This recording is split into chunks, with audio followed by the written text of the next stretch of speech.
रोज वृंदावन डोले, कृष्ण को लल्ला समझे, कृष्ण को लल्ला बोले, कृष्ण को लल्ला समझे, कृष्ण को लल्ला। लाला ने गजब कर दिया, कहाँ क्यों? बछड़ों को खोल दिया खूंटे से, सारा दूध पी जाते हैं। अरे सखी, तो मेरे छोरा को तुम डांट दियो करो। भैया जब हम आपको डांटती हैं तो ही करके हंसता है, हम सारा गुस्सा बोल जाती हैं। क्रोध से संजात हासा, हमें देखकर हंस देता है।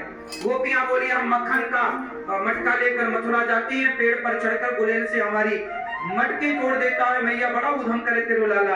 अब तो भैया शिकायत पर शिकायत होवे लगी। मैया बोली चोरे लाला, ये गोपियां सच कह रही हैं? कन्हैया बोले मैया मेरे गाल पकड़ पकड़ के सखियां कहें लाला हमारे से ब्याह कर ले, हमारे से ब्याह कर ले। मैया तू ही बता, मैं तुम से छोटो सु कन्हैया और मैं इतनी सारी गोपियां से कैसे ब्याह कर लूं? अब तो मैया हंसने लग गई। ये कन्हैया की बाल लीलाएं, माखन चुराना, मटकी तोड़ना, ये सब बाल लीलाएं। देखो कथाएं तो आपको सब लगभग पता ही है, लेकिन मैंने वो सारी बातें आपको बताई जो आपके लिए हितकारी। बात समझ में आई? जो आपको पता है मैंने उस पर फोकस नहीं किया, ठीक है। जो आपको ज्ञान दे, जो आपको सीख दे, जो आपको समझ दे, वो बातें करना अच्छा। एक एक मिनट कीमती होता है, इसलिए मैं एक एक बात 100 करोड़ की कर रहा हूँ। एक भी बात मेरी 100 करोड़ से कम की नहीं हो। तो बताओ क्या जी बात सही है मेरी माँ? मेरी एक एक बात कितने रुपए की है? बताओ अच्छा, कितने की? हाँ, करोड़ों की बातें हैं। ये गूगल वाला ज्ञान नहीं है।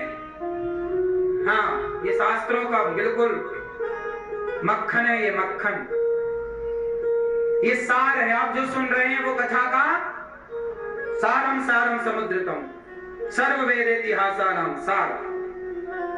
भगवान ने बाल लीलाएं की। मटकी तोड़ना क्या था? भगवान माखन नहीं चुराते, मन चुराते। मक्खन की तरह जिसका निर्मल मन हो उसके चित्त की चोरी कर लेते हैं ठाकुर जी। भगवान चुरा लेते हैं मन। एक दिन क्या हुआ, मैया यशोदा लाला को लेके गई, मिट्टी खा रहे हैं भगवान। क्या खा रहे हैं? मैया बोली चोरे लाला तने माटी खाई ना? मैया मुंह खोल। इतना सा मुंह खोला, इतने से मुंह में पूरा ब्रह्मांड नजर आया। इतने से मुंह में पूरा ब्रह्मांड किसके हो सकता है? आपके हमारे हो सकता है? ये भगवान है, ये लीला कर रहे हैं, मनुष्य बने हैं भगवान। यही तो भगवान है। और भगवान गर्गाचार्य जी ने नामकरण संस्कार किया। यशोदा का बेटा, इनका नाम होगा कृष्ण, रोहिणी का बेटा नाम होगा राम। बल अधिक होने से बलराम। कन्हैया बड़े हो गए तो मैया मैया कह के बुलाए भी लगते। मैया मैया मैया मैया। आप क्या कहते हो? मम्मी मम्मी मम्मी, पापा पापा पापा। सोचो भैया मैं क्या क्या समझाऊं तुम्हें। मम्मी और पापा ये शब्द सही है कि गलत है? देव ये बताओ, ये माँ यशोदा ने कौन सा पुण्य किया है कि आज जगत के पालनहार इनकी गोद में बैठकर दूध पी रहे? कोई तो पुण्य होगा यशोदा मैया का। अभी हमने देवकी माँ के बारे में बताया था थोड़ी देर पहले, अब हम यशोदा माँ के बारे में बता रहे हैं। यशोदा माँ ने कौन सा पुण्य किया कि जगत का पालनहार। सोचिए, भगवान का एक दर्शन, एक झलक पाने को दुनिया तरसती। बड़े बड़े साधु संत हजारों साल एक झलक पाने के लिए लगाते हैं, और वही जगत के पालनहार को यशोदा गोद में लिटाकर अपना दूध पिलाती है। कितना भाग्य है ना माँ यशोदा का। क्या पुण्य है आओ जानते हैं। ये माता यशोदा पिछले जन्म में माता धरा थी। इनका नाम था माता का, आज इनका नाम है यशोदा। पिछले जन्म में नाम क्या था? धरा। ये जंगल में लकड़ियां बीनती थी, काटती थी सूखी लकड़ियां, और ला करके इनके पति जिनके हैं, इनके पति का नाम था द्रोण। पिछले जन्म में नंद बाबा का क्या नाम था? द्रोण। और यशोदा का नाम, मैया का नाम धरा। ये दोनों पिछले जन्म में भी पति पत्नी थे, और साथ में ये जंगल की लकड़ियां काटते, बीनते, समेटते और बाजार जाते, लकड़ियां बाजार में बेचते, और जो पैसा मिल जाए उससे साधु संतों की सेवा करते। मैया यशोदा अपने हाथ से भोजन बनाती, मतलब धरा माता अपने हाथ से बनाती और साधु संतों को पवाती। भगवान को भोग लगाएं और पवाएं, भोग लगाएं पवाएं, और जो बच जाए झूठ संतों का बचा प्रसाद वो दोनों पति पत्नी पाकर और भजन करते। गृहस्थ में थे लेकिन दोनों भगवत चिंतन, केवल भगवान। एक भगवान के सिवा कोई नहीं। अब होते होते क्या हुआ, इनकी भक्ति के चर्चे चारों तरफ फैले। बड़ी दूर दूर से साधु लोग इनके घर आने लग गए कि हमें कहीं भोजन मिले ना मिले, धरा के घर में भोजन जरूर मिलेगा। एक दिन क्या हुआ कि भगवान इनकी परीक्षा लेने के लिए आए। हर भक्त की परीक्षा भगवान लेते जरूर है। अब जब भगवान आए तो साधु बनकर आए, 8-10 साधु आए। यशोदा माँ संतों को भोजन करा के संत लोग चले गए और भोजन करा के माता लगभग 1 बजे दोपहर, लगभग 1-2 बजे तो खा पी के आदमी बर्तन साफ कर लेता। मैया भी बर्तन धुल रही थी, धरा सारे बर्तन धुल रही है कि कल। अच्छा, वो सवेरे भोजन बनाती, दोपहर को संतों को भोजन बना के कराती और 12-1 बजे तक भोजन करा के और वो बर्तन धुल के फिर जंगल की तरफ चली जाती।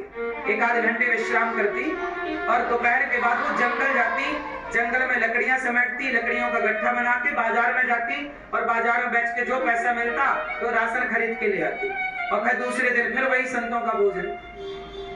अच्छा, माता धरा के पास इतने ही पैसे हुआ करते थे कि वो 8-10 संतों को भोजन कराए। अब 8-10 संतों को भोजन करा चुकी, संत लोग जा चुके। अब संत लोग जैसे गए, माता धरा ने भी प्रसाद पाया और बर्तन धुल रही थी, तभी संतों की दूसरी टोली आ गई। और ये कोई और नहीं थे, भगवान परीक्षा लेने आए। देखो भगवान कब आते हैं, जब खाने का दाना घर में ना हो तब परीक्षा होगी ना। खाने का दाना हो तब काय की परीक्षा, जब खाने को ना हो तब परीक्षा होगी। तो भगवान आए, माता बड़ी भूख लगी है, कुछ खाने को मिलेगा। अब धरा बोली, अब क्या हुआ, माता धरा बोली अच्छा आप महाराज बैठो, आप स्नान ध्यान कर लो, हम आ रहे हैं, आपके लिए भोजन तैयार कर रहे हैं। तुरंत धरा बाजार में गई, पड़ोस में गई, भैया थोड़ा पैसे उधार दे दो, हम कल परसों 2-4 दिन में आपके पैसे चुका देंगे। सबसे पैसे मांगे उधार, किसी ने नहीं दिए। सबको पता था कि धरा तो गरीब है, कहां से चुकाएगी। एक सेठ के पास गई, वो ब्याज से पैसे बांटते थे। सेठ जी पैसे दे दो, जंगल की लकड़ियां बेचकर आपको चुका देंगे, थोड़ा हमें जरूरत, साधु आए भोजन कराना, 10 साधु है 10। वो आदमी बोला कुछ गिरवी रखो। धरा बोली गिरवी का रखे, कुछ नहीं। अच्छा तो एक काम करो, वो आदमी ना सेठ नियत का बड़ा खोटा।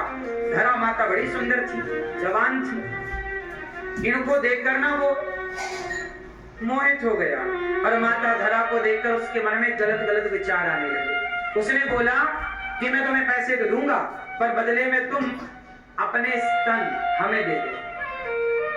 अब तो माता धरा समझ गई कि ये तो खोटा आदमी मेरे स्तन मांग रहा है, पर धरा करती क्या, कुछ है नहीं, समय भी नहीं है। साधु बैठे भूखे प्यासे, वो कह रहा कि तुम अपने स्तन हमें दे दो।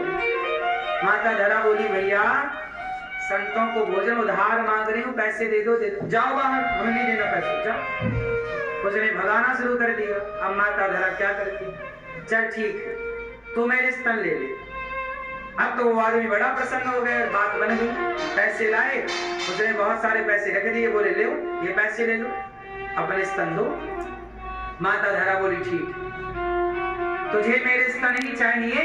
हाँ स्तन चाहिए। माता धरा ने चाकू उठाई, पड़ी थी वहीं, चाकू उठाई और अपने स्तनों को काट दिया। तुझे मेरे स्तन चाहिए? काट करके उसकी हथेली में अपने स्तन ये ले, तो स्तन ले ले, ये मुझे पैसे दे, संत खड़े हैं भूखे।